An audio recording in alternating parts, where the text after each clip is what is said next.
ស្ដីអ្នកទាំងអស់គ្នាវល់ស្វាគមន៍សាជាថ្មីម្ដងទៀតមកកាន់ Channel របស់ Admin ហើយថ្ងៃនេះផងដែរសូមមកតាមកាន់ទស្សនានិតព័ត៌មានជាបន្តទៀតដូចតទៅសម្រាប់ប្រិយមិត្តថ្មីដែលមិនទាន់បានចុច Subscribe សូមចុច Subscribe ម្នាក់មួយផងណាដើម្បីទទួលបានវីដេអូថ្មីៗជាច្រើនទៀតពី Admin សម្រាប់ថ្ងៃសុក្រទី20ខែកុម្ភៈឆ្នាំ2026នេះ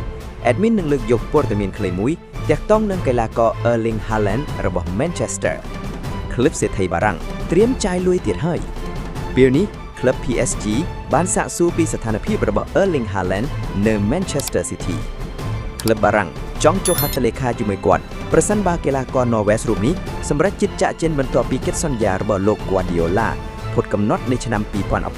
2027ទោះជាយ៉ាងណាក៏ដោយគោលដៅដានកីឡាកររហស្សនាមមនុស្សយន្តរូបនេះពេញចិត្តគឺប្រទេសអេស្ប៉ាញព័ត៌មានក្នុងថ្ងៃនេះមានតែប៉ុណ្ណឹងអរគុណសម្រាប់ការទស្សនានៅវីដេអូរបស់ Admin តាំងពីដើមរហូតដល់ចប់សូមអរគុណសូមជម្រាបលា